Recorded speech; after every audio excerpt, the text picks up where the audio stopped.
सांसद जी, उपचुनाव की डेट बढ़ चुकी है 20 तारीख। क्या लगता है चुनाव की तारीख बढ़ने के लिए आप क्या सोचते हैं समाजवादी पार्टी?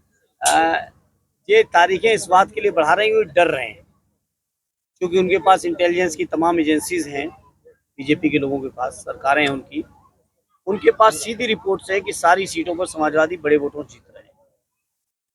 तो हो सकता है कुछ तिकड़म करने की नीयत से एक हफ्ते का समय और लिए हों। क्या लगता है कि आयोग का खुद का निर्णय नहीं है कि सरकार के दबाव में ये निर्णय लिया गया डेट बढ़ाने का?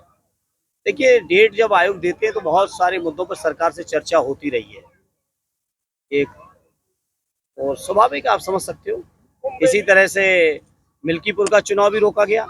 अब मिल्कीपुर तो मिल्कीपुर, बाकी भी सब चुनावों से भागे जा रहे हैं। कुंभ मेले में गैर समुदाय के लोगों को दुकानें नहीं लगाने दी जाएगी।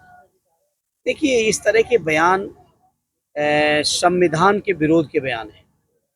हमारे संविधान निर्माताओं ने, हमारे स्वतंत्रता सेनानियों ने, जो स्वतंत्रता आंदोलन के नेता थे, जो बाद में संविधान सभा में सब लोग बैठे, उन्होंने मंथन चिंतन करके हमारे देश को पंथ निरपेक्ष राष्ट्र के तौर पर स्थापित किया। हमारे संविधान बनाए, संविधान को पूरे देशवासियों ने अपनाया। और मैं समझता हूँ देश में हर व्यक्ति को कहीं भी व्यापार से लेके, कहीं भी भ्रमण से लेके, आपके अर्थ से लेके, आपके धर्म से लेके, व्यक्ति से लेके तमाम स्वतंत्रताएं दी गई हैं।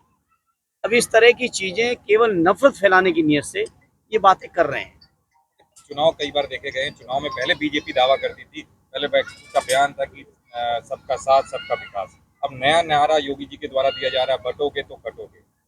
कैसे देखते हैं इस तरह क्योंकि की उनके लगातार? सबके साथ सबके विकास नारे की हवा निकल चुकी है और लोग अब इतने जागरूक हो गए हैं। अयोध्या के नाम पे इन्होंने पूरे देश में वोट मांगे, लेकिन अयोध्या के लोगों की समस्याओं को नहीं समझा और नहीं समाधान किया। उसका परिणाम रहा कि भगवान राम का भी आशीर्वाद अब समाजवादियों के साथ है। अच्छा, भाजपा का आरोप है कि पूरा सैफई कुनबा तेज प्रताप के प्रचार में निकल पड़ा है। बीजेपी प्रत्याशी से घबराई हुई है सपा। ये देखिए, सैफई कुनवा उनवा, ये कुनवा कहना, ये अपमानजनक तरीके से अपमानना गलत बात है। जहाँ तक करेल विधानसभा का चुनाव, करेल विधानसभा हम लोगों की पूरी पारिवारिक क्षेत्र रहा है। सबके संबंध हैं, सभी लोग यहाँ पढ़े हैं, बड़े हैं, और परिवार में अलग अलग तरीके से यहाँ के क्षेत्रों के साथ, क्षेत्र के लोगों के साथ जुड़ाव है। तो स्वाभाविक है, उसमें बीजेपी को दिक्कत क्या है? तब बीएसपी ने भी, दिक्कत क्या है बीजेपी को?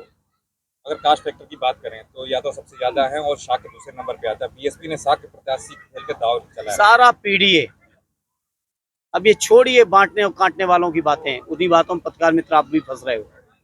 सारा पीडीए परिवार माननीय अखिलेश जी के नेतृत्व में एकत्रित है, और जिस तरह से लोकसभा का परिणाम आया, उससे भी बेहतर परिणाम आने वाले विधानसभा के इस उपचुनाव में भी, और आम चुनाव में तो फिर इतिहास रचना ही रचना है। बीजेपी प्रत्याशी अनुदेश प्रताप यादव जी, आपका नाम लेकर के काफी जोड़ा जा रहा है।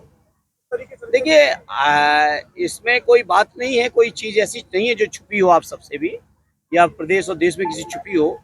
जरूर रिश्ते रहे, लेकिन जिस दिन से उन्होंने भारतीय जनता पार्टी ज्वाइन की है, कोई भी व्यक्ति कह दे इस क्षेत्र का, हमने किसी तरह का कोई संपर्क किया हो या संपर्क रखा हो उनसे। सांसद जी, शिव मंदिर और इस बात को मैंने 19 में कह चुका हूँ, पत्रकार में तो बार बार रिपीट करने की मैं नहीं समझता कोई जरूरत है। अच्छा, सपा प्रत्याशी नसीम सोलंकी शिव मंदिर गए थे, जिसके कारण वहाँ पे फतवा जारी किया गया है। कैसे देखते हैं इस फतवे को, मंदिर जाने देखिए, हम समाजवादी लोग हर वर्ग के लोगों का सम्मान करते हैं, हर जाति मजहब की जो परंपराएं हैं, जो आस्थाएं हैं, उनका सम्मान करते हैं। पत्नी जी ने कहा है कि वक्फ बोर्ड का जो संशोधन बिल लाया जा रहा है वो काफी खतरनाक है। वो 100% उन्होंने सही कहा है।